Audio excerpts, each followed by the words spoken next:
Allez, salut à tous et bienvenue sur InfoCatch. On est parti donc pour une nouvelle interview. Vous n'avez plus besoin de me demander si je suis un Québécois. Vous le savez, j'ai pris un abonnement là-bas. Aujourd'hui, je suis avec Alex Sauvageau. Merci à toi d'avoir accepté cette interview. Est-ce que tu peux te présenter pour les gens qui ne te connaîtraient pas? Ouais, ben, comme tu viens de dire, je m'appelle Alex Sauvageau, Alexandre de mon vrai nom et Alex. Grosse différence pour mon personnage de lutte. Je suis un lutteur depuis. J'ai commencé, je dirais, au début de l'année 2024 à vraiment faire des matchs régulièrement, là, plusieurs fois au moins une fois par fin de semaine, plusieurs fois par fin de semaine. Fait que ça roule pas mal. J'ai un background en arts martiaux. Fait que je fais du kickboxing, boxe, taekwondo. Le but, c'est de ramener ça à ma lutte, donner un style différent, plus en souplesse qu'en force, là, je te dirais. Là. Ok, alors j'ai aucune culture en ça, mais on en parlera rapidement. Hein, si ça te dérange pas, comme ça peut-être que s'il y a des gens qui nous écoutent, si tu veux leur donner trois petits conseils, il n'y a pas de souci. Ouais. Tu verras que la première question, elle est toute simple. C'est alors je vais te le dire aussi. Pendant l'interview, il se peut que parfois je dis catch parce que nous ici en France on dit catch, vous dites lutte. Donc ne te sens pas perturbé. Je voulais savoir un petit peu ce que c'était toi ton premier contact avec la lutte. Est-ce que c'est un peu l'histoire de tout le monde, tu vois, à la télévision, à l'école, on te l'a fait découvrir? Comment ça s'est passé pour toi, la toute première? Moi, j'ai de la misère à me souvenir de c'est quand la première fois. Contrairement à beaucoup, ça a été très tard avant que je découvre WWE. Au Québec, ça ne jouait pas vraiment quand j'étais jeune. C'était plus avec TNA. Puis Ok. surtout la lutte en personne, la lutte indépendante québécoise que ça passait dans ma ville. Moi, j'habite à Trois-Rivières. Quand ça passait dans le coin, ou souvent à Shawinigan, tu as déjà rencontré Claude Meloun, qui est le Bien booker sûr. présentement là, pour la FCL. Ça a commencé beaucoup avec ça, là, mon amour pour la lutte. Ok.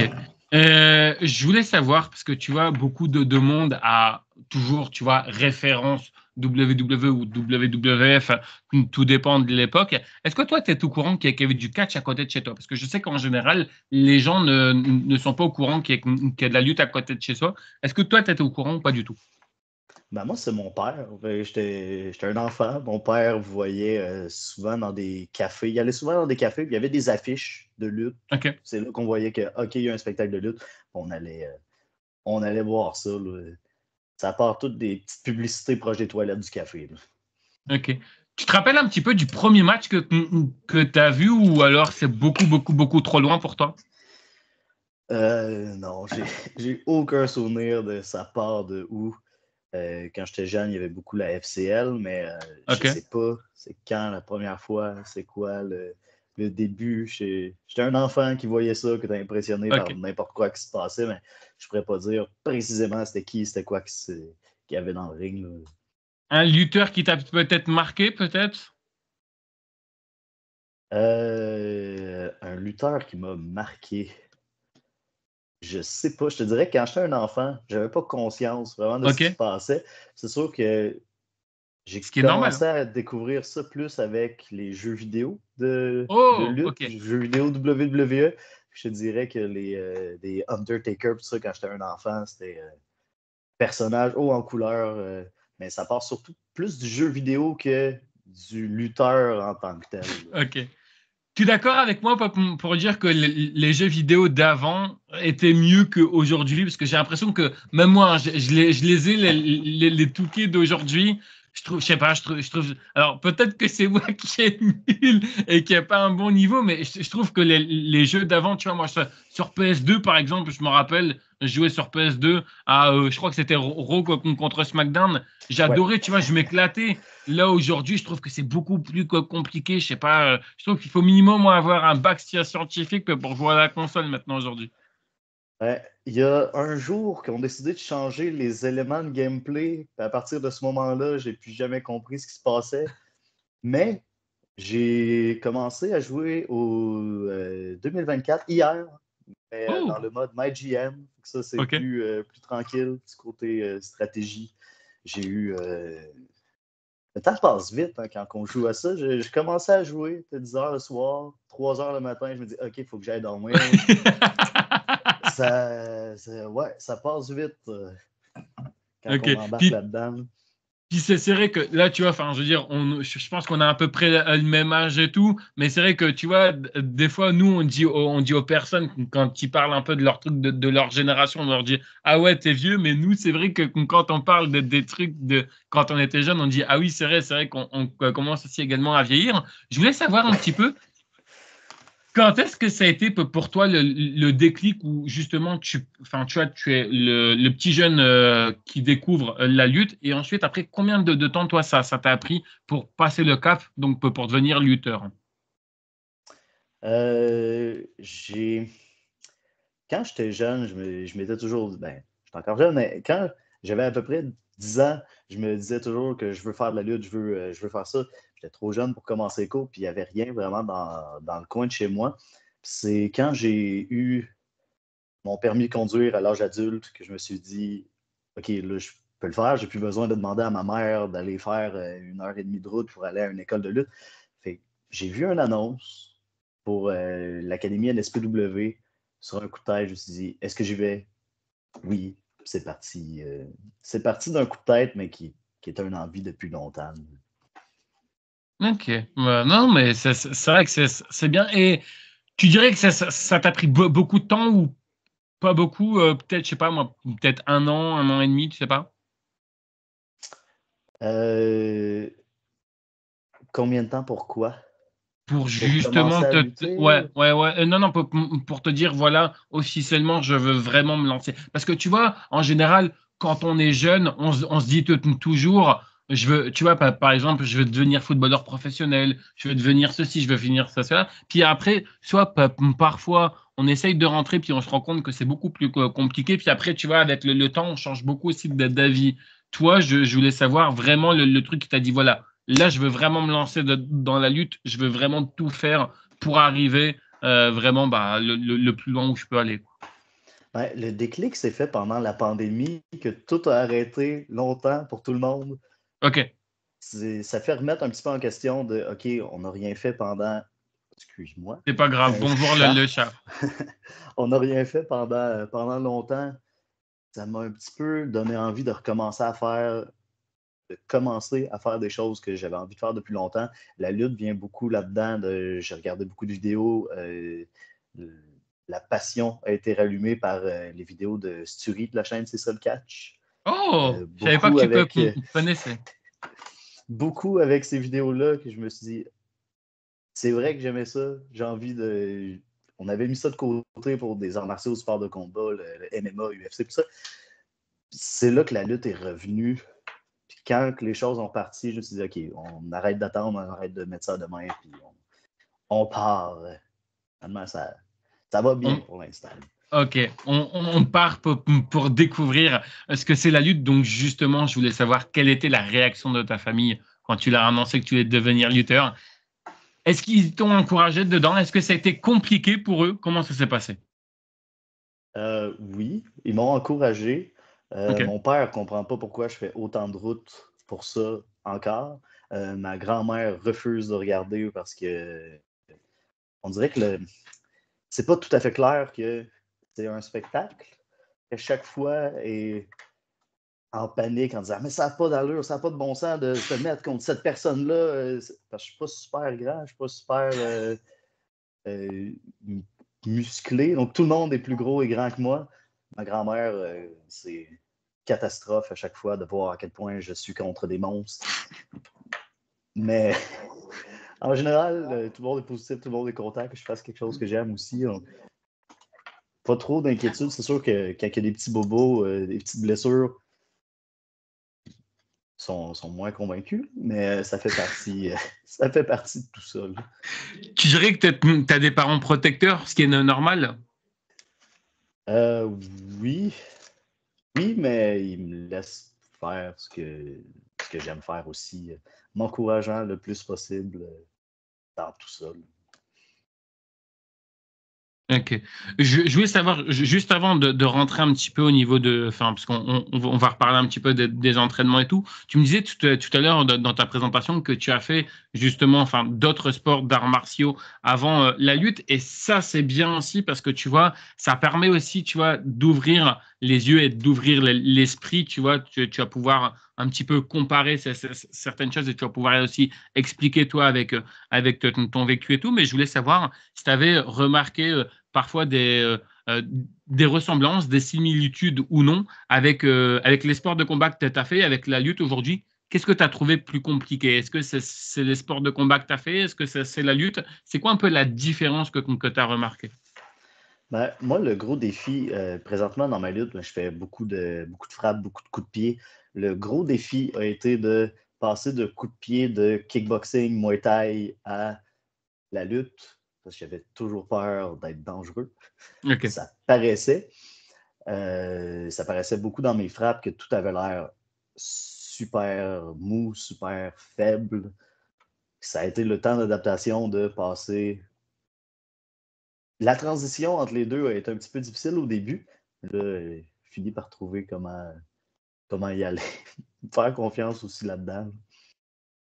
Mais niveau cardio, ça a été super utile.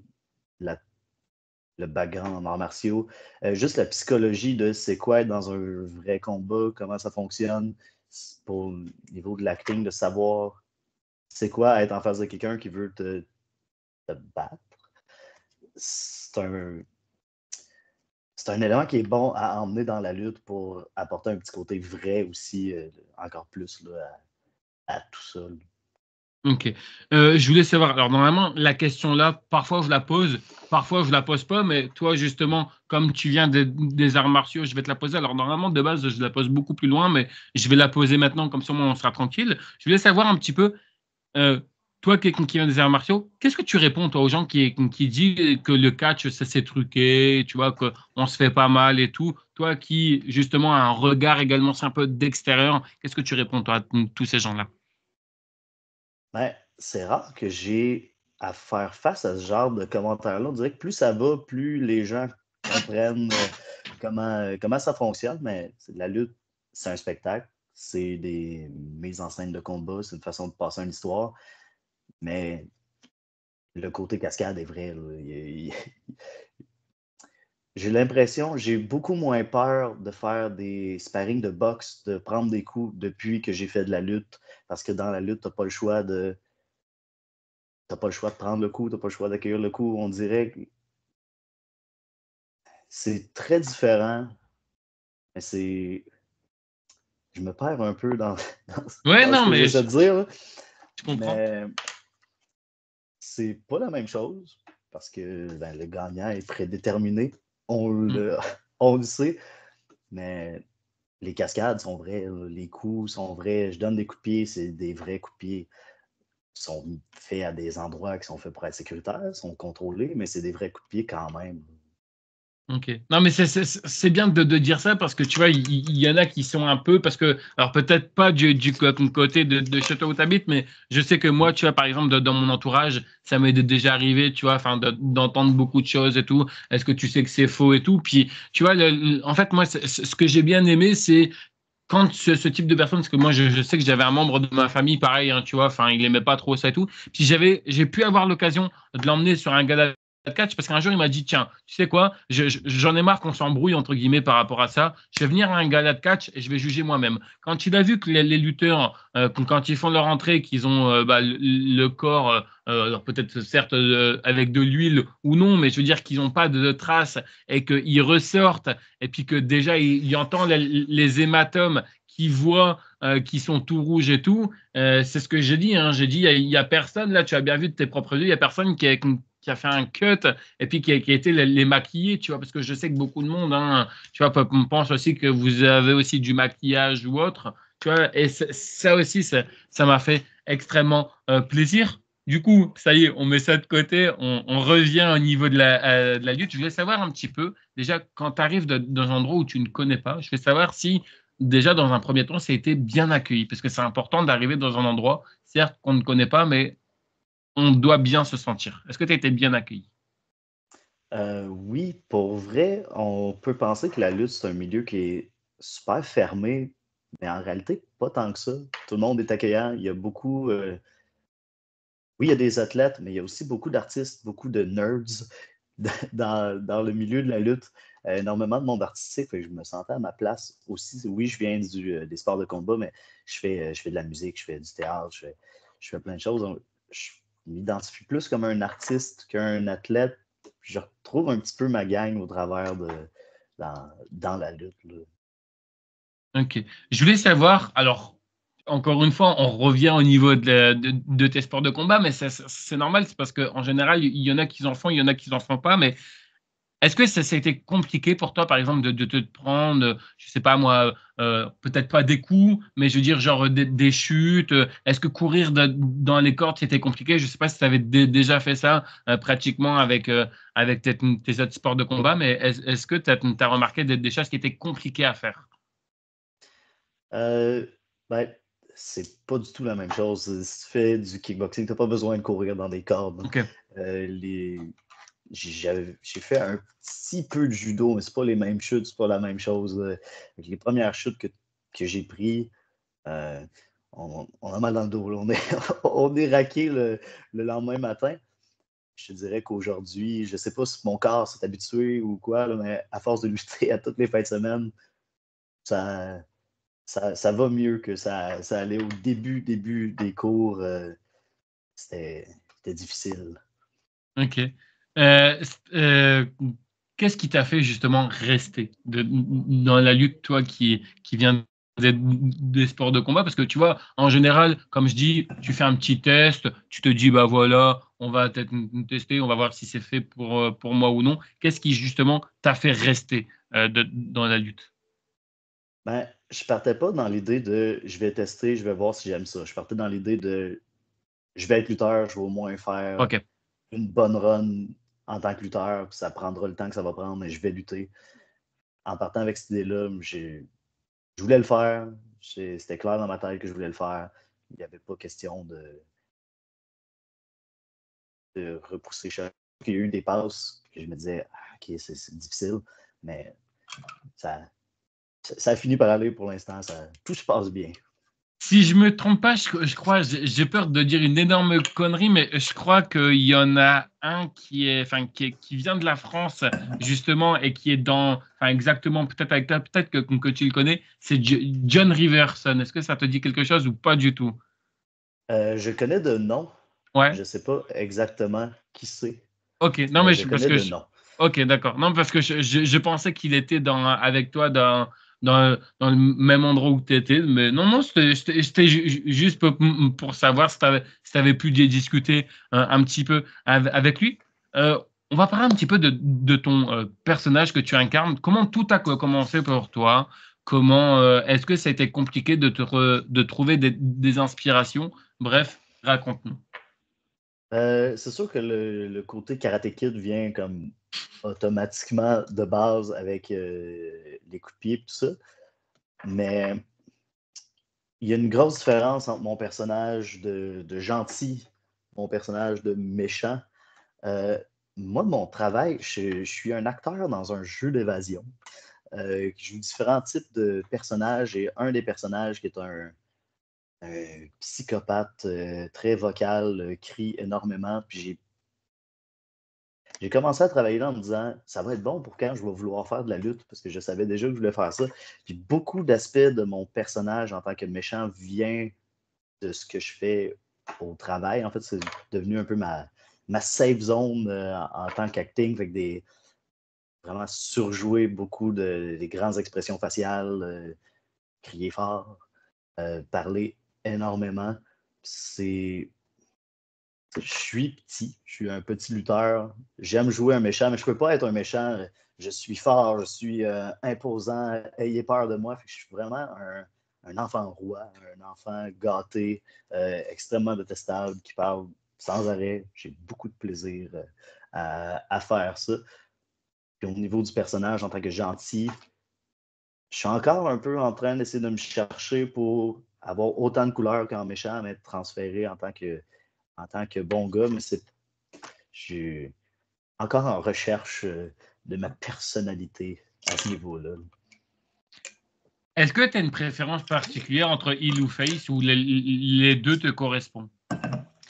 Je commence à avoir du plaisir plus en tant que face, mais en tant que heel, j'ai tellement un grand terrain de jeu, j'ai tellement de liberté, je peux faire presque n'importe quoi. J'ai plus de plaisir à faire mon personnage en tant que heel parce que ça devient plus naturel pour Je moi. comprends. Ouais. Mais avec le temps, je travaille pour face. À- ça commence à arriver, là, être C'est vrai plus à qu'on l'aise avec ça. Là. mais c'est vrai que tu vois, sur ce que tu dis, parce que tu vois, à chaque fois, je pense, hein, tu vois, ça m'arrive parfois de penser et tout, mais c'est vrai que des fois, je me dis, c'est vrai que il, honnêtement, franchement, c'est cool, quoi. Parce que tu vois, quand par exemple, il y a quelque chose qui va pas, ou alors que tu vois, enfin, peut-être t'es stressé, un coup derrière l'arbitre ou une tricherie, tout le monde peut le faire. Tu vois, tout le monde peut le faire. Donc, du coup, tu vois, c'est beaucoup plus facile. Je voulais savoir s'il y avait des choses à modifier dans ton personnage. Qu'est-ce que ça serait pour toi et pourquoi? Ben, comme je te dis, au niveau du personnage, c'est vraiment pas la même chose. Là. En gentil, c'est un karaté kid. En méchant, c'est un enfant roi trop gâté qui va demander sa mère. Là. Donc, c'est vraiment deux extrêmes, mais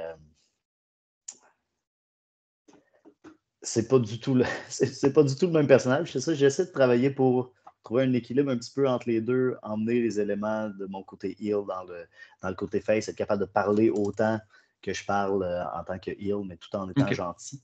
Mais je suis encore à ma première année, donc ça, Ça avec le monte temps, ça va se progressivement. Ouais, placer. bien, Ouais. bien sûr. Et je voulais savoir, est-ce que ça a été compliqué? Excuse-moi, j'ai des petits bugs de caméra. Je voulais savoir si ça a été compliqué aussi pour toi de pouvoir un petit peu incarner un personnage que tu voulais justement incarner. Parce que tu vois, en général, on veut proposer quelque chose, puis au fur et à mesure, on se rend compte que ça ne colle pas du tout avec soi-même. Est-ce que toi, ça a été aussi compliqué? Est-ce que tu as, je sais pas moi, tu as fait des tests de quelque chose, tu as écrit ce que tu voulais faire. Est-ce que c'était facile ou ça a été compliqué pour toi? Euh, Ça s'est fait un peu tout seul, comme mon personnage Hill. La première fois que j'ai eu un match en tant que méchant, je ne savais pas ce que j'allais faire. Je Ok. n'avais pas d'idée. J'ai pris une petite inspiration. Moi, j'étais un grand fan de UFC. Et un combat, je me souviens plus, Rose Namajunas contre Carla Esparza. Rose Namajunas qui était championne. euh, aimé de tous et en un combat a réussi à se faire détester et perdre le respect de tout le monde, principalement à cause du fait qu'elle n'arrêtait pas de répéter I'm the best dans un combat horrible dans lequel elle ne faisait rien, qu'elle a perdu sa ceinture en faisant rien. Je suis parti avec l'idée de je vais juste répéter plein de fois que je suis le meilleur en étant pitoyable. On va voir ce que ça va donner. C'est parti avec ça. C'était comme la seule petite graine d'inspiration de base. C'est compliqué, tu dirais, d'être il, alors que là, honnêtement, puis, enfin, on se connaît pas vraiment personnellement, mais je veux dire, tu vois, t'as pas l'air d'être quelqu'un de méchant, même s'il faut toujours se méfier des apparences, comme on dit, ou se méfier de l'eau qui dort. Mais est-ce que c'est pas compliqué parfois, quand on est quelqu'un de gentil, de sortir quelqu'un qui, bah, enfin, qui n'est pas soi-même? Je te dirais que ça se fait plus naturellement pour moi qu'au contraire de jouer le face, d'essayer de connecter avec les gens. Je suis gentil, oui, en effet, mais je suis quand même assez dans ma bulle. Je suis pas nécessairement super à l'aise toujours avec les contacts sociaux, avec plein de gens. Donc, on dirait que ça se fait plus naturellement d'être le méchant, euh, même si je suis pas une mauvaise personne. Mais on dirait à chaque fois, tout le monde se dit, OK, toi, t'es un gentil. On voit mon visage, on voit ce que je fais, t'es un gentil. Faut toujours que j'essaie de me battre un peu pour dire, non, non, laissez-moi être méchant, laissez-moi vous montrer que je suis capable de l'être. Et là, je pense que tranquillement, les gens commencent à voir ce que c'est. Mais c'est important aussi d'apprendre à être face, mais c'est moins ma zone de confort. OK. On va Encore là, par je répète souvent ça, mais c'est moins ma zone de confort. OK. On va parler un petit peu de ton tout premier combat. Je voulais savoir un petit peu comment ça s'est passé. Est-ce que le fait d'avoir fait peut-être des arts martiaux, ça t'a peut-être aidé, mais je voulais savoir, est-ce que tu étais stressé, par exemple, de pouvoir de lutter devant du public? Parce que tu vois, c'est peut-être pas forcément évident pour tout le monde. Je sais que parfois, il y en a, tu vois, enfin, qui peuvent être stressés et tout, d'avoir les regards braqués sur eux. Comment ça s'est passé, toi, ton tout premier combat devant du public? Ouais, le premier, je devais être très stressé. OK. Le stress n'est plus le même, est plus le même aujourd'hui. Je savais que je suis entre de bonnes mains. J'étais contre quelqu'un qui avait énormément d'expérience. Je savais que ça allait être sécuritaire, que ça allait bien aller. Mais je partais avec la mentalité de je saute dans l'inconnu, puis on va voir ce que ça donne. C'est difficile de prévoir comment ça va se passer. Est-ce qu'il va y avoir des imprévus, tout ça. Juste allons-y et on va faire le mieux qu'on peut euh, avec ce que j'ai appris aussi depuis le début des cours. Bon ou mauvais souvenir t'en gardes aujourd'hui? Pour le premier match, Ouais. c'est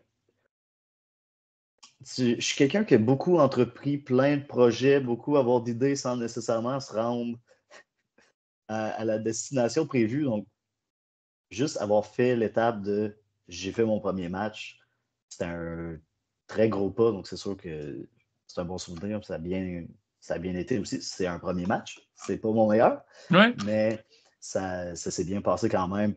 Là, ça m'a donné un petit boost pour continuer, puis éventuellement là, me rendre où ce que je suis, qui va me mener à plus loin plus tard aussi. Ça a été avec le public? Oui, c'était dans un spectacle de graduation, donc c'est un spectacle d'école. C'est un public qui était au courant de ce qu'il venait voir aussi, que c'est pas nécessairement des lutteurs euh, qui ont des années d'expérience. Mais on dirait que j'ai pas nécessairement de souvenirs, j'ai beaucoup de difficultés, c'est moins pire aujourd'hui, mais j'ai beaucoup de difficultés à vraiment avoir conscience de ce qui se passe autour en sortant, en repassant le rideau après le match. Je me disais, ça a bien été. Est-ce qu'il y a eu des réactions? Je sais pas. J'ai rien entendu. Ah, non, Tout. mais ah, De ce qu'on OK. m'a dit, ça s'est bien, ça a bien été.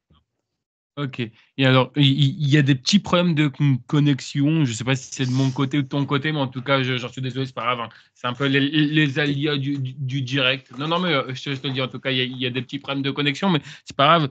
Si jamais ça vient couper, en tout cas, je suis désolé, mais normalement, ça devrait aller. Pareil, enfin, j'en ai parlé un petit peu tout à l'heure et tout. Je voulais savoir, parce que tu vois, en général, peut-être que je me trompe. Moi, je te dis juste ça, ce que moi je pense, j'y connais rien. C'est pour ça que c'est bien aussi, comme ça, moi, tu pourras me corriger. Mais il me semble que dans les sports de combat que tu as fait, vous ne jouez pas vraiment avec le public, tu vois. Je veux dire, enfin, certes, il y a du public, ils sont là, ils vous encouragent et tout, mais vous, votre rôle, c'est pas d'embarquer le public avec vous. Alors que là, au niveau de la lutte, c'est ça en fait le but, c'est que tu sois heel ou que tu sois face, il faut que le public soit avec ou contre toi. Est-ce que ça aussi, bon, peut-être que le fait de combattre devant du public, ça n'a pas été compliqué parce que tu vois, t'es un peu, tu vois, enfin, c'était beaucoup plus facile. Mais est-ce que le fait au début de jouer avec le public, est-ce que là, ça a été compliqué? Ben, mon travail, ce que je fais dans la vie, c'est un petit peu ça, c'est de travailler avec des groupes. C'est un jeu d'évasion avec des personnages, mais j'ai l'habitude d'interagir avec des groupes directement, interagir avec un public de 4 à 10 personnes. C'est pas un gros public, mais d'aller vraiment. Mon but au travail, c'est de faire que les joueurs embarquent puis fassent partie du jeu, fassent partie de l'histoire. Fait que pour la lutte, c'est exactement ça qu'il faut faire aussi, là, parce que oui, il y a des choses qui se passent dans le ring, mais le public fait autant partie du match que les lutteurs, l'arbitre qui sont dans le ring. Ok. Je voulais savoir un petit peu, jusqu'à aujourd'hui, même si c'est vrai que, comme tu t'expliquais, tu es uniquement qu'à ta première année et tout, je voulais savoir, est-ce que tu pourrais me dire l'un de tes meilleurs et l'un de tes pires matchs que tu as fait jusqu'à maintenant? C'est compliqué, je suis Mais désolé. mon meilleur souvenir, c'est mes matchs avec Marco Estrada. Je ne sais pas si tu connais un Bien petit peu. sûr, bien sûr. Euh, c'est Mon premier contre lui a été à mon 6e match à vie. C'est lui qui a demandé de lutter avec moi. La majorité des gens se disaient pourquoi. Puis ça a super bien été. C'est impressionnant de lutter contre quelqu'un comme lui qui a autant d'expérience. Puis au Québec, c'est la plus grosse vedette de la lutte, d'après moi, là, qu'on a en ce moment au Québec. La réaction de la foule à cette personne-là, c'est spécial. Quand tout le monde chante sa chanson en même temps, puis tu es en avant, au milieu, c'est quelque chose. Puis ça a été aussi mon premier match 1 contre 1 dans lequel j'étais le heel. Il y a plein de choses qui viennent avec ça. Puis à chaque fois que je lutte avec lui, c'est spécial. C'est c'est très différent, je dirais, là. Les matchs sont super simples, mais c'est un excellent lutteur. Ok. Il te l'a dit alors du coup pourquoi il a sélectionné toi personnellement ou pas du tout? Vous avez eu des discussions? Je sais pas. J'ai pas posé de questions. Ok. Je suis. Merci. C'est tout ce que je peux dire. Je sais pas pourquoi plus que ça. C'est sûr que quand j'ai su que j'avais ce match-là, c'est beaucoup de pression. C'est OK, là, faut que ça marche. Faut que ça se passe bien. Puis c'est à ce moment-là que ça a vraiment débloqué. Mon premier match a été en 2022, mais entre 2022 et 2024, j'ai fait 8 matchs, incluant des batailles royales. Puis à partir de mon premier match contre Marco Estrada en février-mars de cette année, là, c'est parti toutes les fins de semaine, toutes les 2, 3 fois par fin de semaine, même parfois. Là. Donc, ça a été, je dirais que ce match-là contre Marco Estrada, le premier, c'est officiellement le début de OK, là, je suis un lutteur. Puis tout est parti à partir de là. Puis j'ai vraiment eu aussi un déclic au niveau de, je te parlais plus tôt, c'est difficile pour moi, la confiance, tout ça, faire confiance à mes frappes, me laisser aller.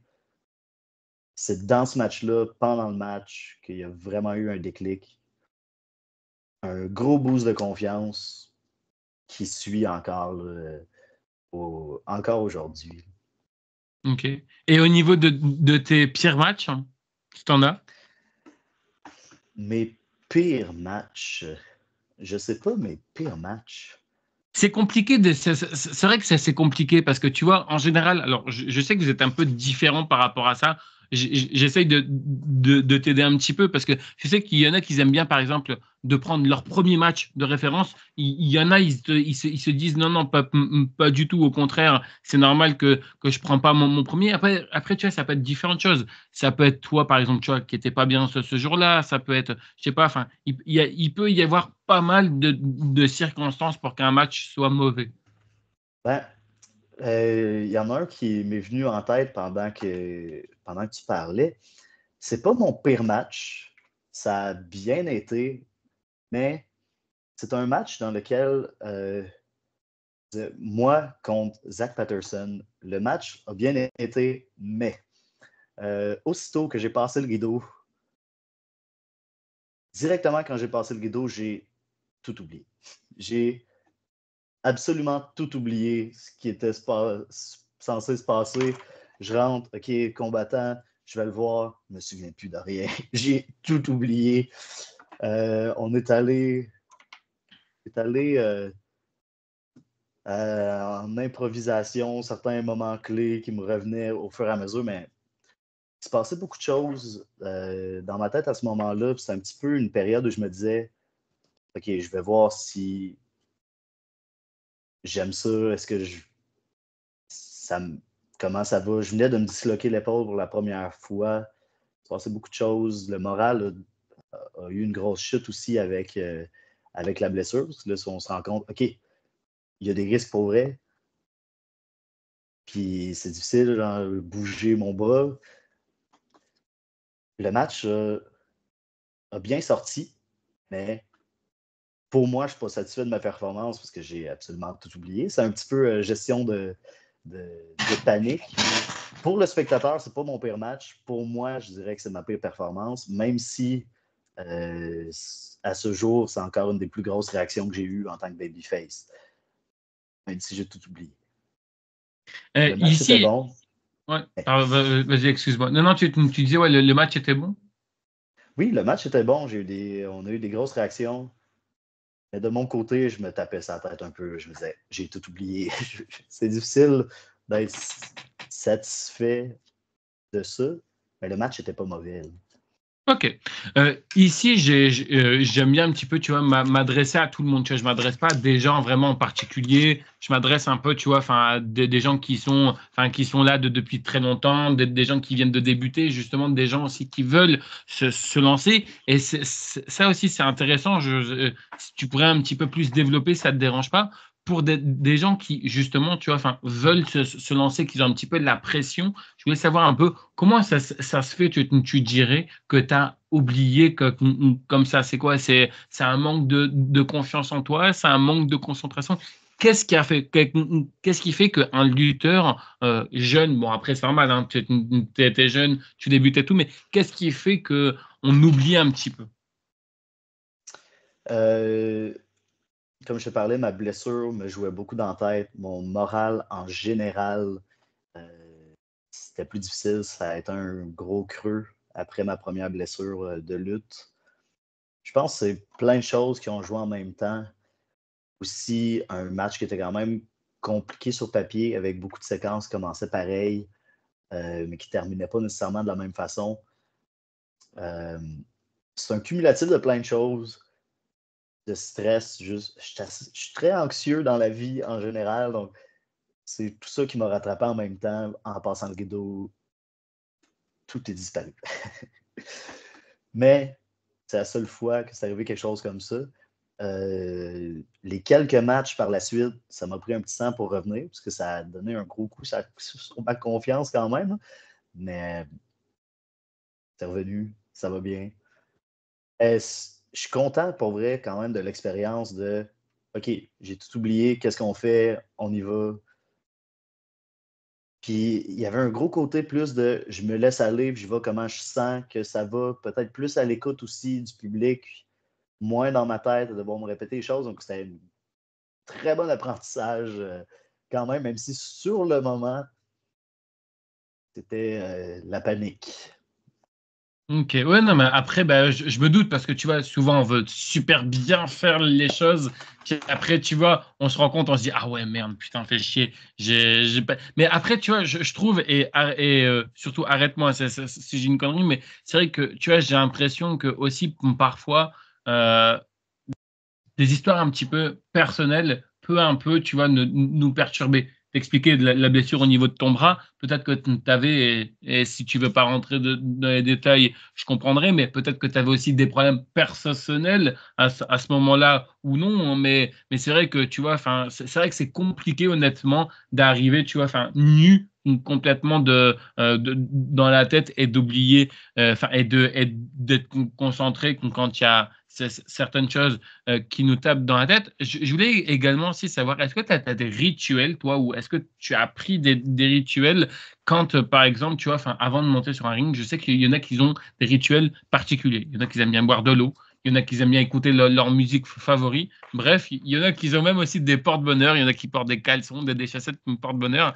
Est-ce que toi, tu as un rituel particulier ou pas du tout avant de monter sur un ring aujourd'hui? Pas vraiment. Je dirais, j'ai une genre de petite tradition qui est à chaque fois avant mon match, je me dis, je me rends pas compte que j'ai un match. On dirait, je sais pas, mais je sais pas que ça s'en vient. Même, je suis juste avant de passer le rideau, je me dis, on dirait que je m'en rends pas compte. Qu'il y a ça qui arrive, que je m'en vais faire un match, que je m'en vais faire une performance, on passe le rideau, puis ça part. Le personnage embarque, tout ce qui vient embarque tout seul, mais j'ai toujours la pensée de je m'en rends pas compte que je m'en vais lutter. Là.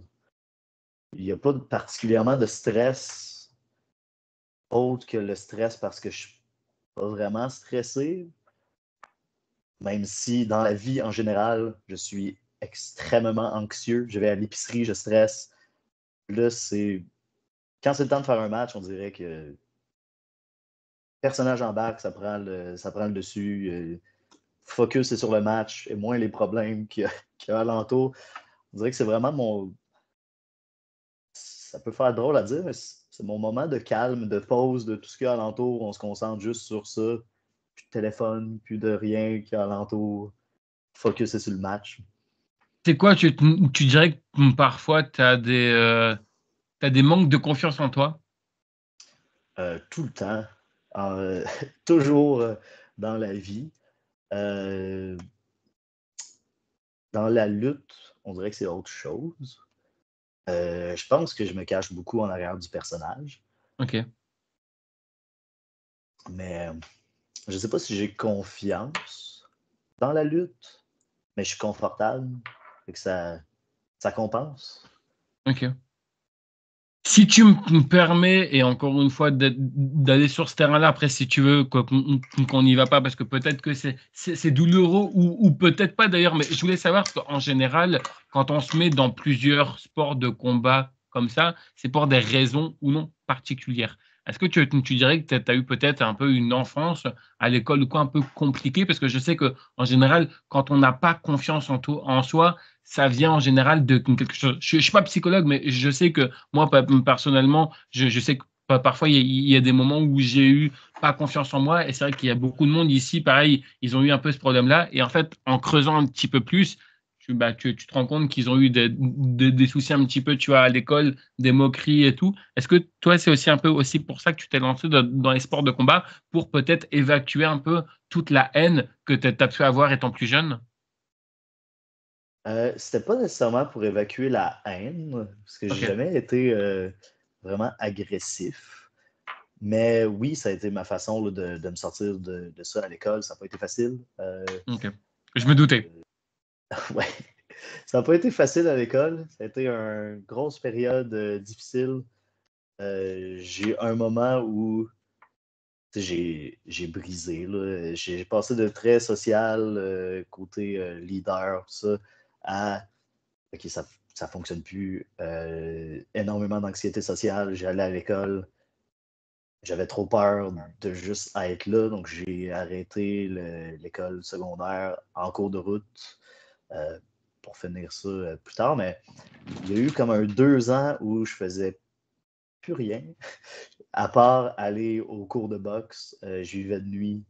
J'étais super anxieux. Puis c'est éventuellement avec les sports de combat, tout ça, reprendre un peu confiance, bouger, sortir. Mais mes premiers cours, mes premiers entraînements de boxe, j'avais trop peur pour être là. Ça a pris plusieurs mois avant que je réussisse à faire un entraînement de 1h30 au complet du début à la fin. Parce que j'étais trop anxieux. Ma mère était là avec moi, puis je quittais en cours de route parce que j'avais trop peur d'être là. Éventuellement, à force d'en faire, à force de prendre confiance, j'ai fini par trouver ma place aussi au travers de ça. Et Ça s'est est-ce pas fait que, tout de suite.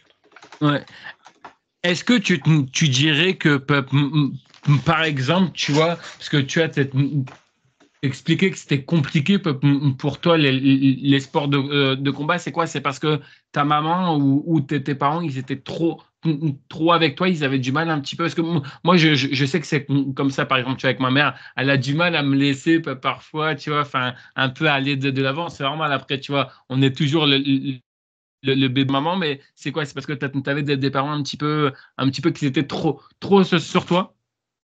Non, ma mère m'encourageait, ma mère allait me porter à tous les entraînements. J'ai commencé à faire ça dans une période que j'étais au plus bas, Ok. grosse dépression, peur de la vie en général. Fait que juste être avec des gens était trop difficile. Donc, c'est pour ça que je ne terminais pas. Ma mère me poussait aussi à y aller, puis je savais que je voulais le faire. Fait que ça a pris du temps avant juste que je sois capable d'être à l'aise avec les gens après tout ce qui s'était passé à l'école, au secondaire, qui était pas facile. Tu as eu ce qu'on appelle, entre guillemets, le syndrome de l'imposteur, tu dirais? Syndrome de l'imposteur, pas nécessairement, mais j'étais juste pas bien dans la Ok. vie. J'étais un enfant qui était en dépression depuis longtemps et qui avait beaucoup d'anxiété. C'est un cumulatif de plein de choses qui.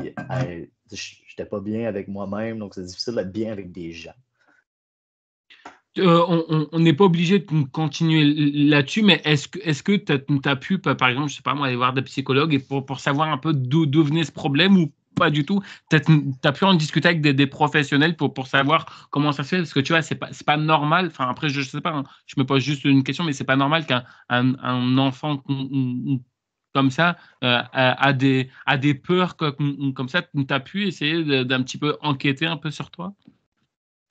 Oui, j'ai vu des gens, j'ai essayé de trouver des solutions le plus possible. J'ai vécu beaucoup de choses, donc je peux pas dire qu'est-ce qui s'est passé, comment Oui, bien sûr. ça marche. Je, je sais pas exactement pourquoi, Ok. mais c'est comme ça. Non, mais il y a pas, J'étais plus y a pas de concentré souci. sur apprendre à vivre avec ça que nécessairement tout savoir pourquoi. Je fais Ok. beaucoup d'introspection, mais je pourrais pas dire précisément la source de tout ça.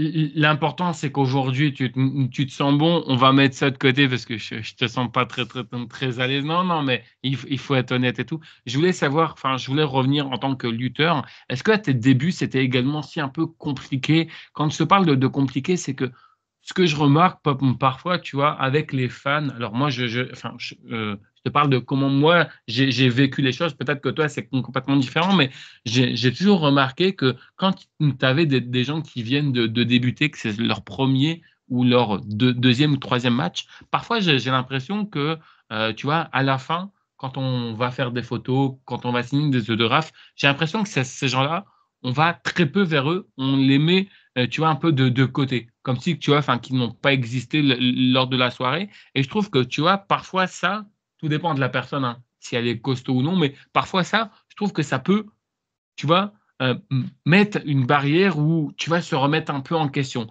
Tu vois, se dire, tu vois, est-ce que en fait finalement la lutte est faite pour moi? Est-ce que j'ai pas fait un peu une erreur? Tu vois? Est-ce que toi, tu as tout de suite été bien accueilli par les fans ou parfois c'était un tout petit peu plus compliqué? Est-ce qu'on est venu, je sais pas moi, te dire après un match, peut-être à tes débuts ou non, good job, bon match ou autre?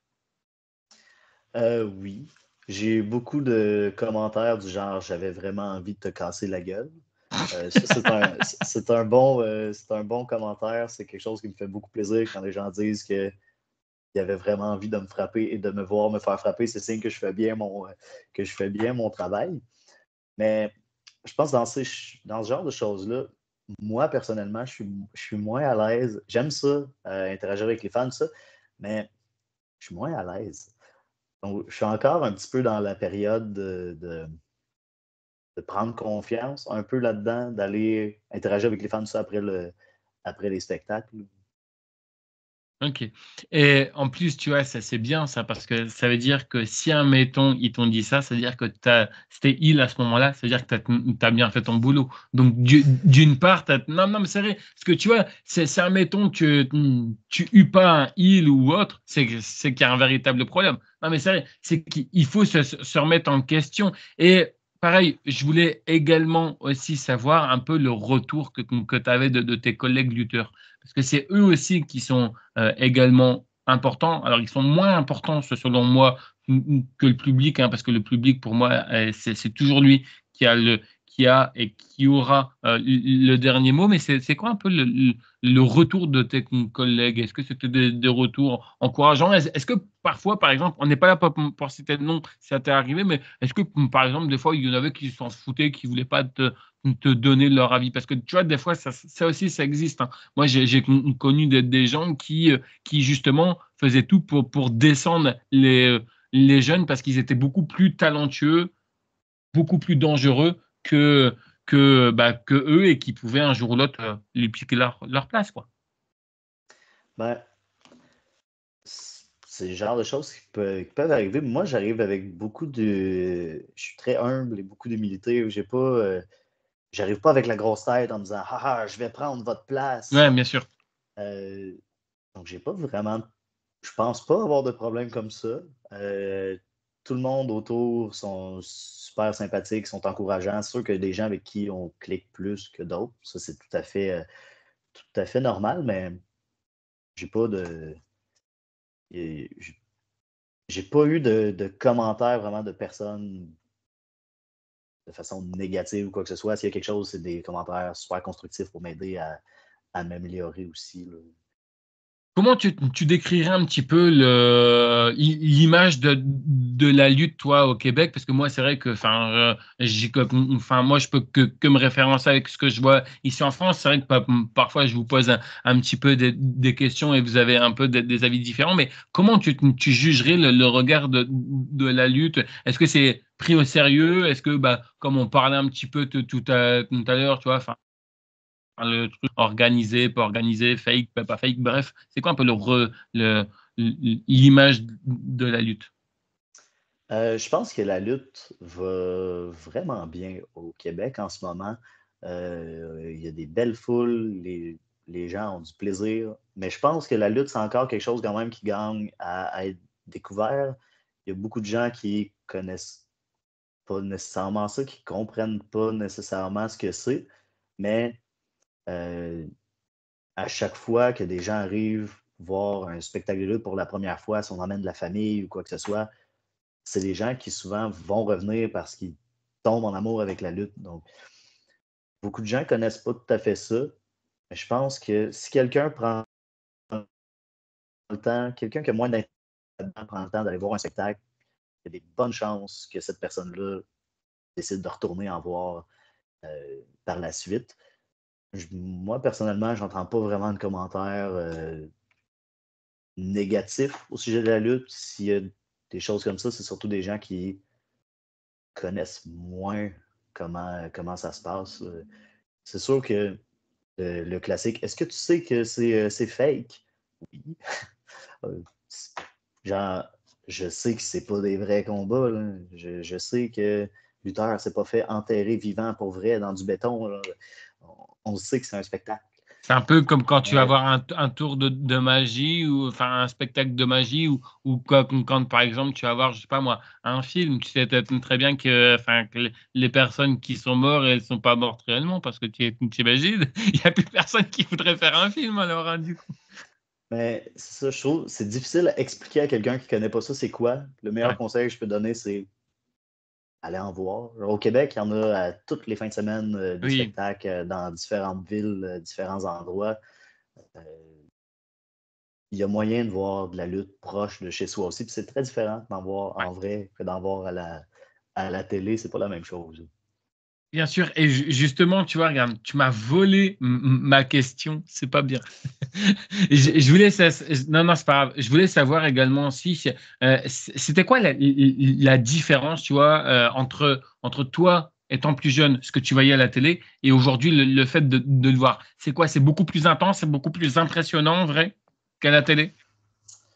Ben, c'est comme voir un spectacle d'humour à la télé où, en vrai, c'est pas la même chose. On dirait que tu as plus le sentiment de faire partie de ce qui se passe Ouais, quand tu es là, en vrai. Je peux voir un spectacle d'humour sur Netflix, il y en a plein des très bons. Je vais pas rire aux éclats dans ouais. ma maison, devant ma télé.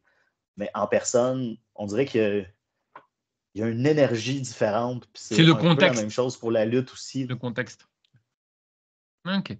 Et pareil, enfin, du côté du Québec, enfin, si ce n'est pour moi, je pense que tu me contrediras pas dessus, c'est la NSPW et tout.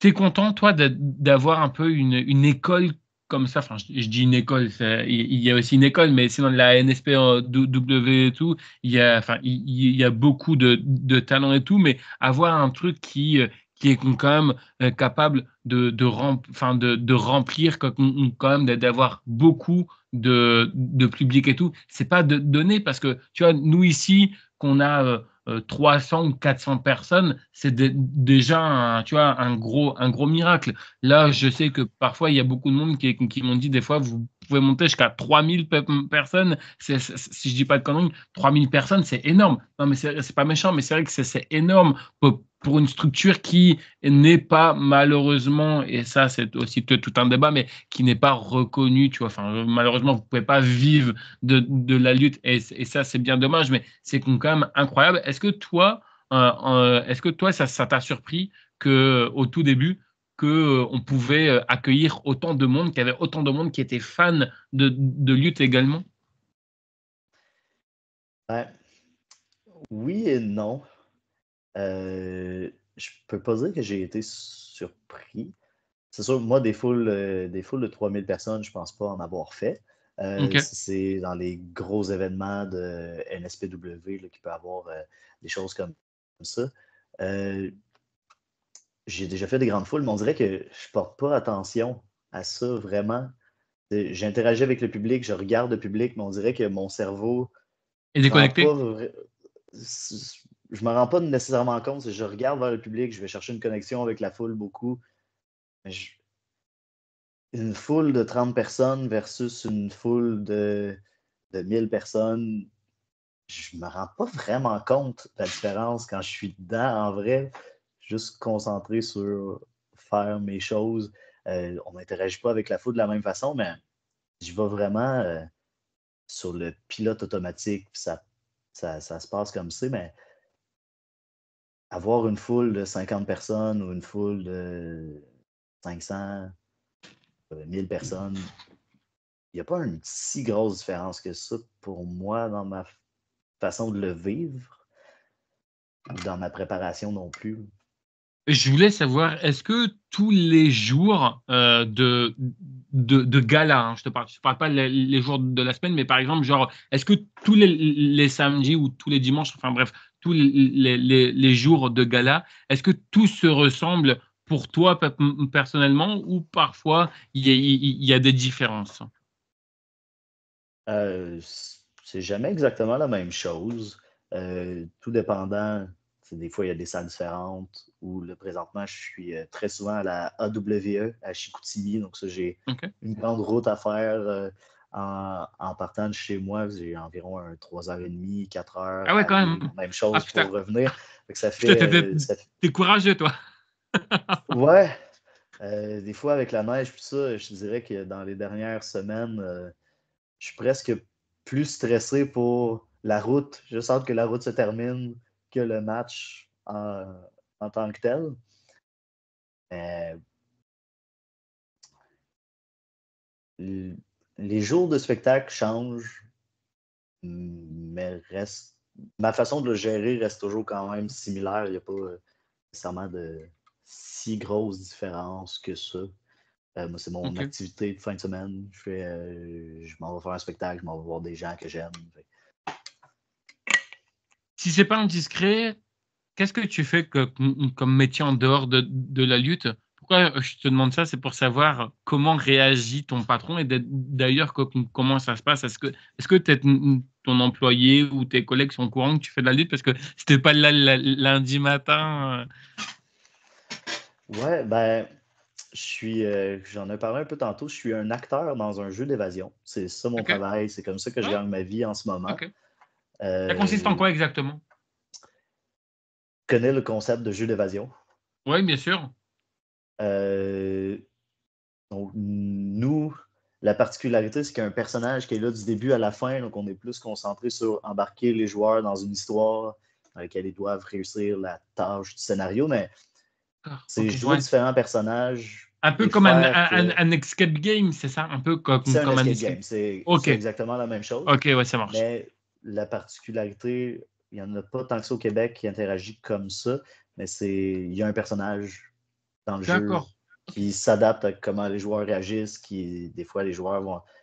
Ok. Un groupe de femmes dans la soixantaine vont peut-être être moins portés à essayer de jouer des personnages. Donc, c'est embarquer le groupe, embarquer le public pour faire ce que le jeu est censé de les faire faire au final, en C'est jouant des origi- rôles. c'est original comme métier, mais ça a l'air d'être cool. Ça va que tu plais bien dedans.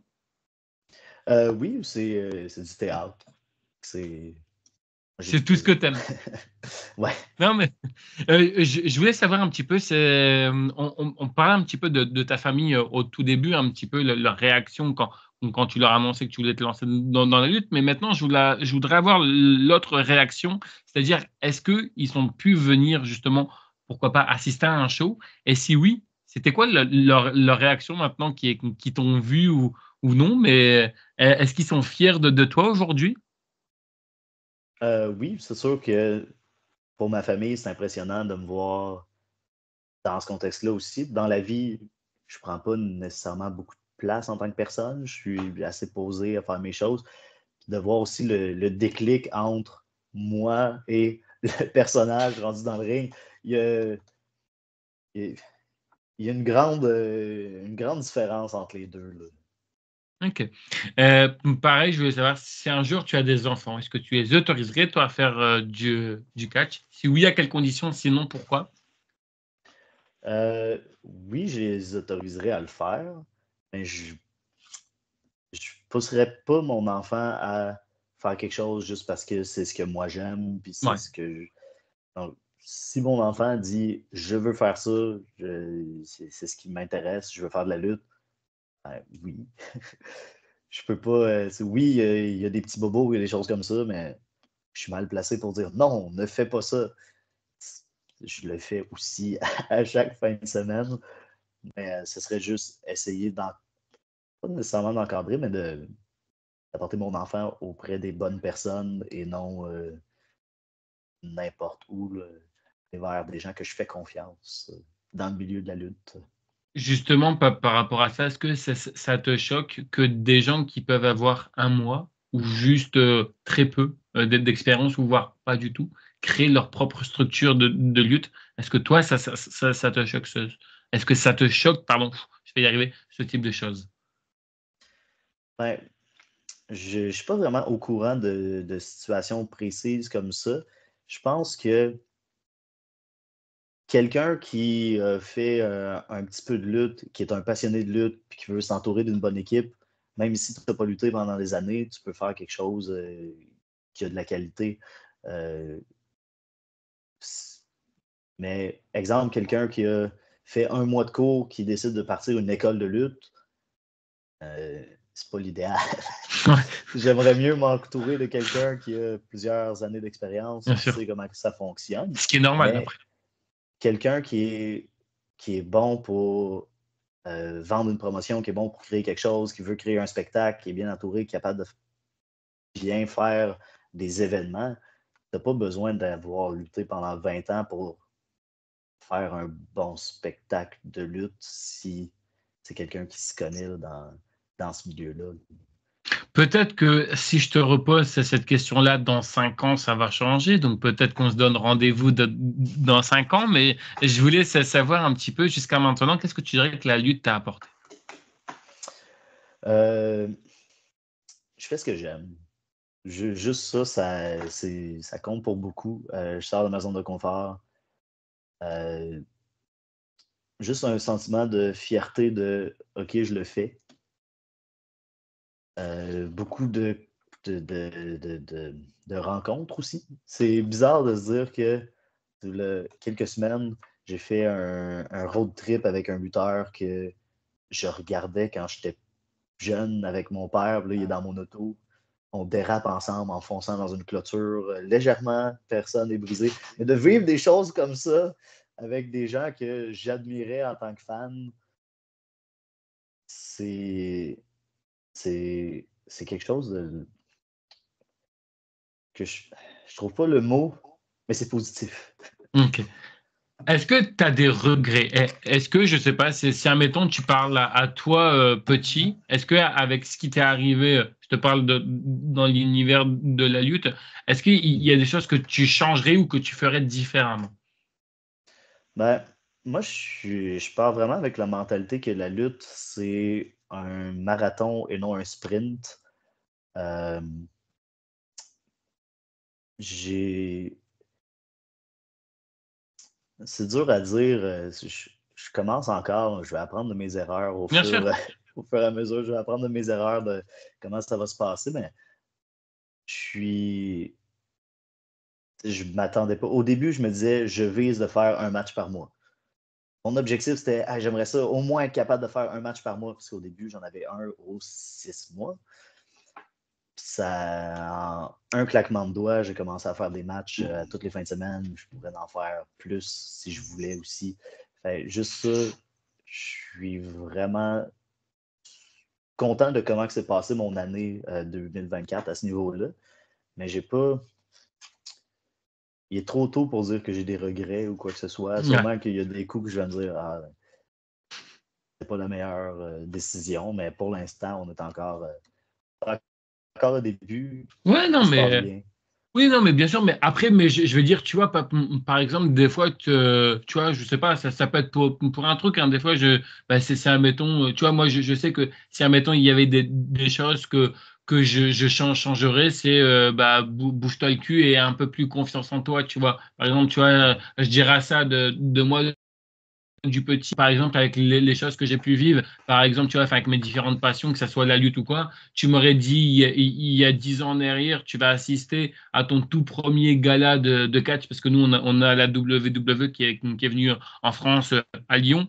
Tu m'aurais dit ça il y a 10 ans, je me serais foutu de ta gueule, tu vois. Donc, tu vois, moi, je me serais dit, en gros, tu vois, au petit qui était en moi, j'aurais dit, bah, entre guillemets, accroche-toi pour ce qui arrive, parce que je te jure que t'es pas prêt, mais que ça soit positivement ou négativement d'ailleurs, hein.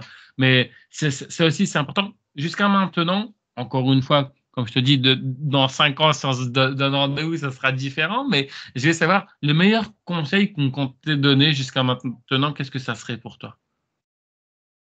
Meilleur conseil, c'est c'est difficile à dire, mais je me souviens après mon premier match contre le lutteur Degenerate, que j'aime vraiment beaucoup. euh, c'est les premières personnes qui m'a dit énormément de points. euh, ça, il faut travailler ça. Qui s'est pas gêné pour juste me dire les vraies choses, autant au niveau de selling, du placement, tout ça, qui a vraiment pris le temps de me donner énormément de conseils. Il y avait Matt Angel aussi. Moi, j'étais le premier match. Matt Angel était en main event. euh, qui m'ont donné comme des conseils pendant 1 heure et demie après le match. J'ai appris beaucoup de choses dans cette petite session-là. C'était presque comme avoir un séminaire privé en pouvant parler avec eux, poser autant de questions. Tu arrives à t'autocritiquer? Est-ce que tu arrives, par exemple, des fois à regarder tes premiers matchs, peut-être, ou à regarder des matchs et à te trouver mauvais? Parce que je sais que beaucoup de monde, parfois, des fois, se trouve mauvais, en fait. Même qu'ils ont été bons, ils se trouvent mauvais. Est-ce que tu arrives à t'auto-juger ou parfois c'est un peu compliqué? Moi, je trouve ça vraiment difficile de regarder mes matchs. J'essaie de le faire pour apprendre, mais c'est très difficile. Je regarde ça et j'ai mal parce que je vois chaque petit détail de petites choses qui auraient pu être mieux fait. Mais c'est comme important de passer par là pour pouvoir voir, ah, ok, oui, ça aurait pu être mieux fait. Donc, la prochaine fois, je vais faire ça autrement. Mais ouais, j'aime pas ça, regarder, regarder mes matchs. Je le fais parce que c'est important. Alors, la question là va être compliquée pour toi, mais ça, c'est normal. C'est parce que tu viens de débuter, mais je vais savoir jusqu'à aujourd'hui, qu'est-ce que tu dirais qui est compliqué en étant lutteur?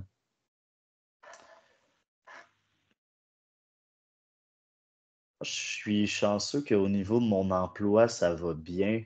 Ils me permettent d'avoir mes journées pour la lutte. Mes proches comprennent aussi, donc ça, c'est un gros avantage parce que ça peut être ça peut être un gros défi pour beaucoup. précisément un point. Il n'y a rien qui me vient en tête tout de suite comme ça. Il y a plein de petits défis, de petites choses. Gestion de mon énergie. Il y a beaucoup de routes, fait que ça, c'est demandant quand même aussi. Ça prend plus d'énergie de juste faire des très longues routes que juste le match. Si tout était au coin de ma rue, ça serait un petit peu plus simple aussi. Mais ça fait partie du plaisir de ça, de faire la route avec différents lutteurs, de vivre des choses dans la route, parfois des accidents de voiture dans la neige. C'est. Mais ouais, non, je sais pas comment répondre à cette question. Ouais, non, mais non, On mais dirait que ça me vient pas. Il y en a, non, mais mais je sais pas. mais après, c'est tout à fait normal. C'est pas, je me doutais que tu galérerais à répondre, mais tu vois, c'est tout à fait normal. Pareil, je voulais savoir, encore une fois, enfin, ça me regarde pas de savoir si tu es en couple ou pas, mais ce que je veux savoir par là, c'est est-ce que tu penses, toi, avec un petit peu, avec tous les contraintes, par exemple, tu parlais tout à l'heure, tu faisais plus de 4 heures de route, des fois les week-ends et tout. Après, bah, la semaine, c'est normal, tu as ton boulot. Après, tu vas au gym et tout. Donc, parfois, bah, tes week-ends sont un peu pris. Est-ce que tu dirais que c'est compliqué? Après, si tu es en couple, tu peux prendre ton truc à toi, mais est-ce que tu dirais que c'est compliqué d'être en couple en étant lutteur? Euh, oui, il faut trouver quelqu'un qui va comprendre le rythme aussi de la lutte. C'est pas tout le monde qui vont être d'accord que tu partes à toutes les fins de semaine, vendredi, samedi, jamais avoir de temps. Mais je pense que c'est quelque chose d'important à expliquer en début de relation et de dire la vérité et de ne pas faire comme ah non, j'irai pas souvent à la lutte.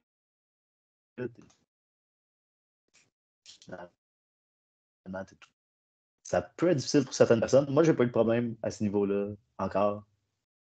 Voir comment ça va se C'était passer avec le temps. Ouais, mais est-ce que toi, c'est une obligation ou non, d'ailleurs, que par exemple, ta compagne ou ton compagnon, parce qu'aujourd'hui, on peut avoir un compagne ou un compagnon et tout, mais ce que je veux dire par là, c'est est-ce que pour toi, la personne qui partage ou partagera ta vie doit également s'y accepter la lutte? Est-ce que c'est aussi une condition pour toi?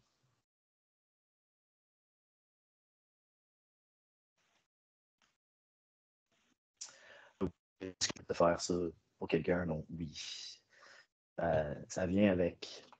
Je veux pas me mettre de côté ce que j'aime pour quelqu'un d'autre, puis je sais que je le regretterai au final. Ouais, parce que c'est vrai que tu vois, je remarque aussi par rapport à ça que tu vois, enfin, tu vois, beaucoup de monde dit, tu vois, en général, quand on fait une action, puis qu'on te reproche de faire cette action-là, tu dis toujours, le jour où j'aurai mon indépendance, où je serai avec quelqu'un, je changerai. Puis en fait, au final, soit parfois l'action que tu faisais était bonne, et en fait, au final, tu te prives de faire cette action-là pour justement montrer une bonne image de toi à la personne avec qui tu es. Et puis, en fait, au final, bah, tu vois, tu te rends compte que ce truc-là, en fait, tu vois, te manque. Et c'est comme ça que tu vois qu'en général, malheureusement, les couples ne fonctionnent pas. Euh, on va arriver à une question qui est un peu compliquée. Enfin, c'est même pas qui est un peu compliquée, c'est qui est extrêmement compliquée. Je suis désolé, hein, c'est la question bonus. Je t'ai prévenu, enfin, je t'ai dit qu'elle allait avoir la question la plus compliquée. Je vais te donner une baguette magique virtuelle, d'accord? Tu as la possibilité de faire apparaître 3 lutteurs de ton choix, d'accord? Des lutteurs que tu souhaiterais ou que tu aurais aimé affronter. Donc, quand je dis que tu aurais aimé, c'est peut-être parce qu'ils sont plus de ce monde, mais si, admettons, je te dis, bah voilà, tu as l'opportunité de faire apparaître 3 lutteurs de ton choix. Qui ça serait pour toi et pourquoi? Le premier choix est extrêmement facile. On va voir pour les deux autres. Mais le premier choix, c'est Speedball Mike Bailey. Oh! Le clash de style de deux personnes d'arts martiaux, c'est quelque chose que j'aimerais beaucoup. Euh, c'est un match qui est pas nécessairement impossible non plus. Je sais pas si ça va arriver un jour, mais j'aimerais ça.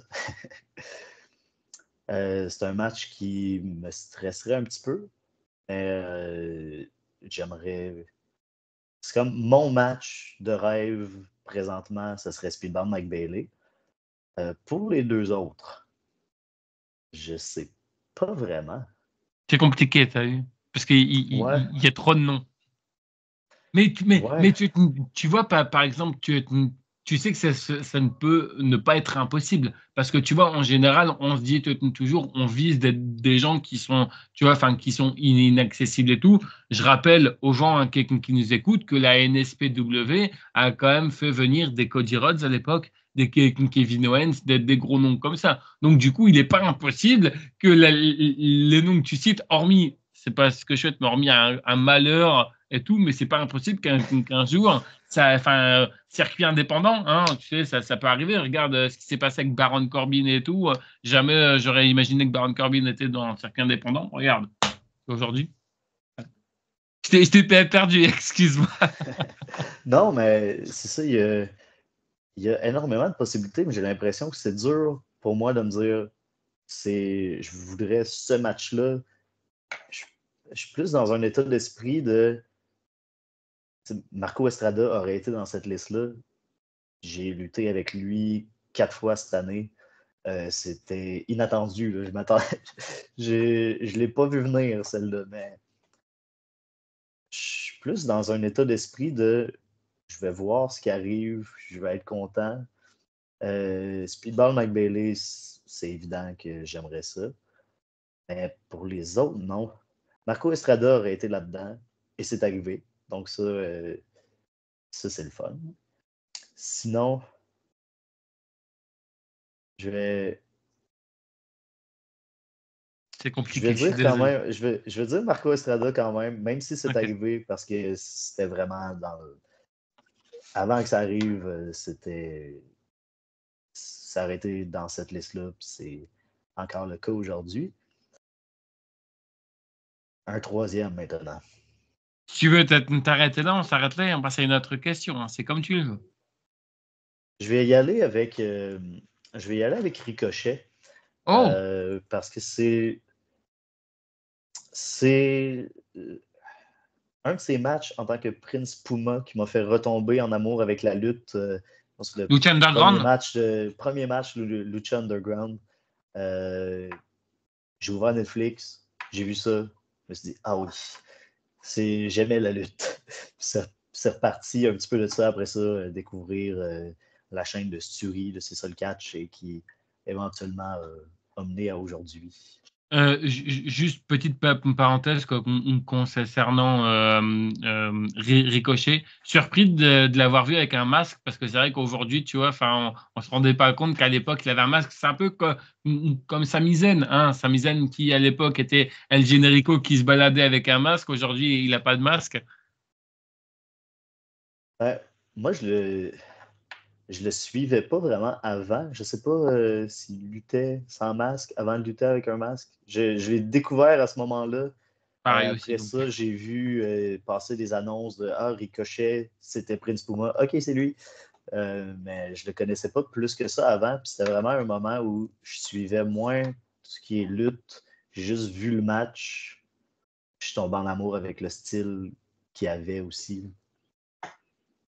Est-ce que tu dirais que toi, dans la lutte, on peut, encore une fois, toi, hein, pas ce qu'on t'a entendu, pas ce que tu as vu, mais toi, de ton avis là, parce que c'est normal, c'est ton interview. Je vais savoir, est-ce que tu dirais qu'on peut vraiment se faire des amis dans la lutte ou parfois ça peut être compliqué? Oui, c'est sûr qu'on peut se faire des amis. Rares sont ceux qui vivent de la lutte présentement au Québec. Fait que c'est principalement des gens qui sont tous passionnés de la même chose, qu'on a un gros point commun aussi de base avec tout le monde, même s'il y a des gens de plein de styles de personnes, plein de métiers, plein d'horizons, plein de backgrounds différents. On est tous passionnés de la lutte et un petit peu fous pour faire des heures de route, pour faire le spectacle. On partage quelque chose une passion commune qui fait que c'est facile aussi de se faire de faire des connexions au travers de ça. Alors, encore une fois, ça va être un peu comme la question de tout à l'heure, ça va être encore une question compliquée. Je suis désolé, mais encore une fois, ça c'est normal que la question elle est compliquée. C'est dû aussi à ton background et tout. Alors peut-être, encore une fois, hein, on se donne rendez-vous dans 50, tu auras peut-être une autre réponse, mais je voulais savoir, est-ce que jusqu'à aujourd'hui,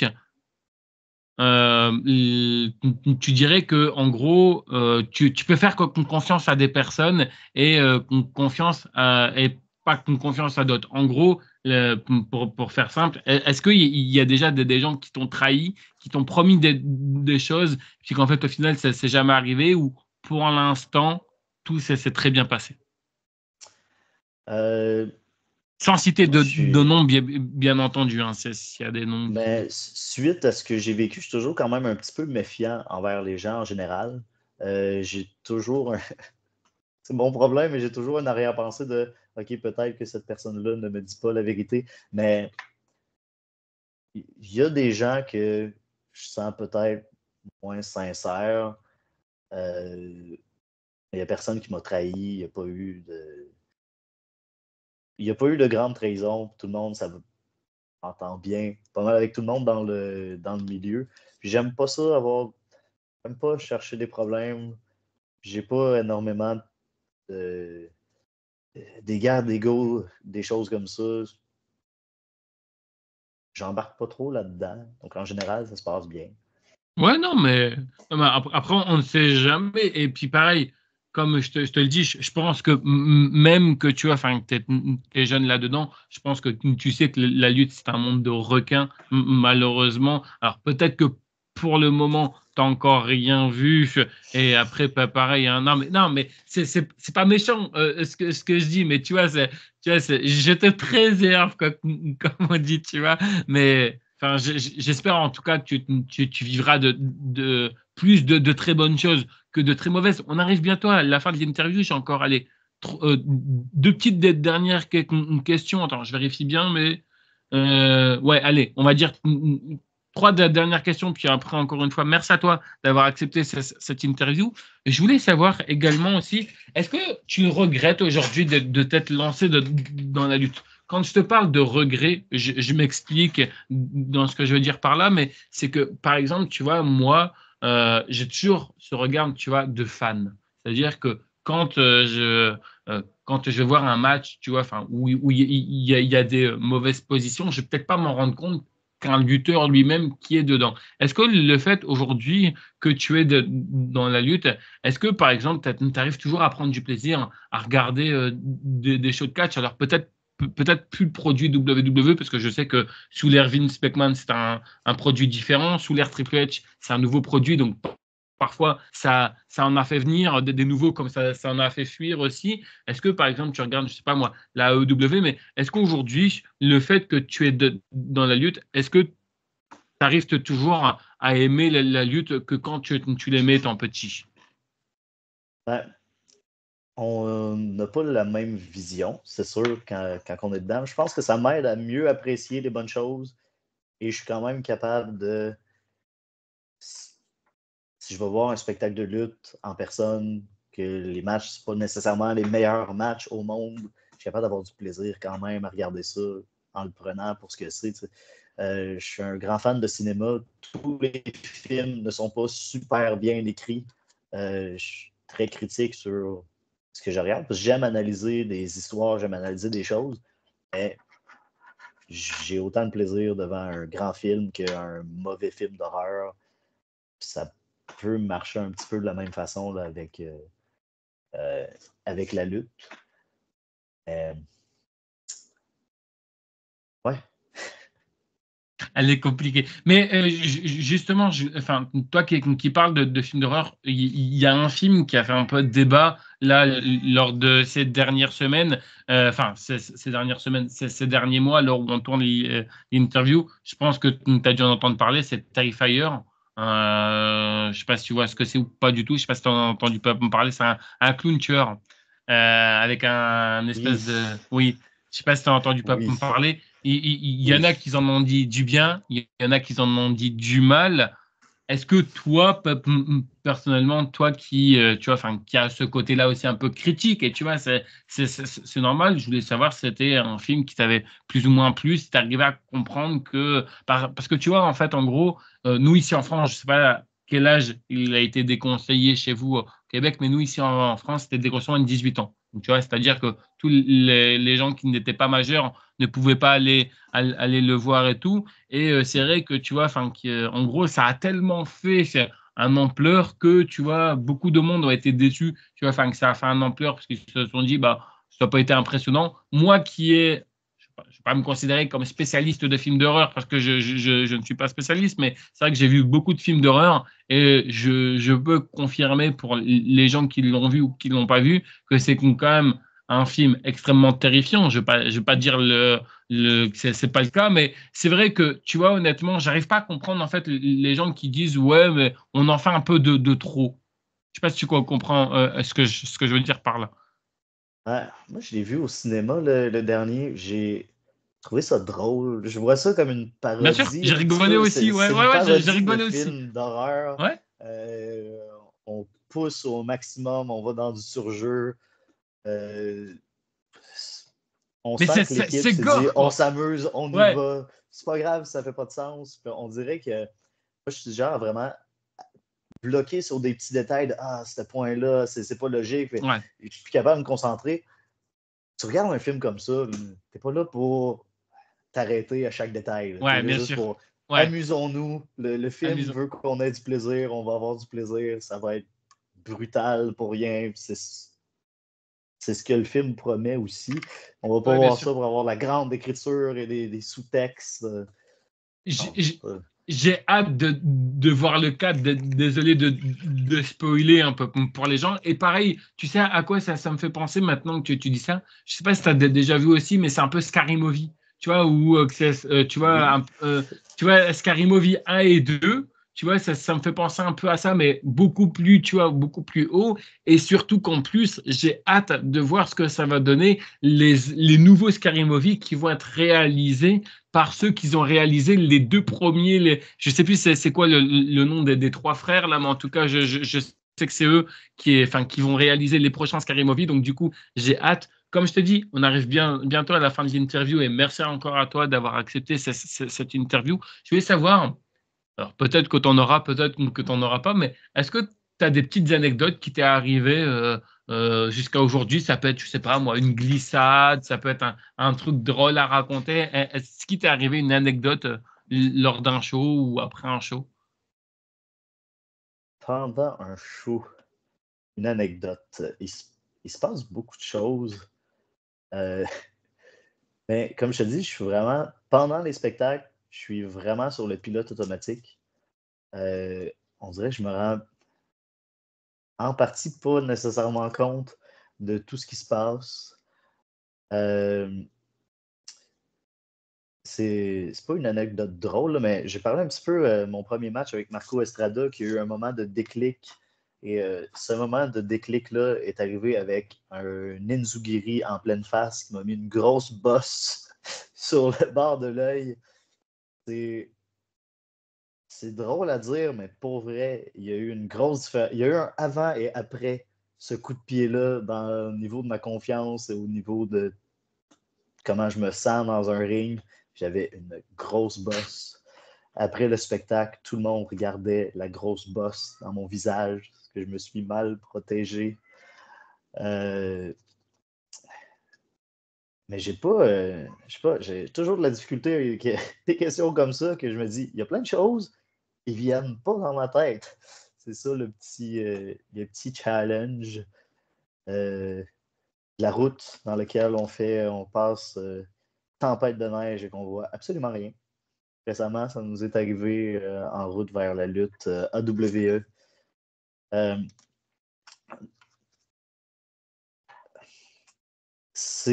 ouais, la route qu'on voit rien.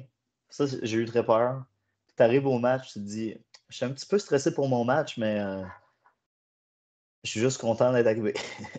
T'es déjà arrivé à quelques minutes ou quelques secondes de ton match avec la neige. Est-ce que des fois, ça t'est déjà arrivé ou pas de peut-être annuler complètement? Tu vois, tu te rendais, il y a un peu trop de neige. Je sais que récemment, chez vous, il y a eu de la neige ou il y a eu des coupures de courant.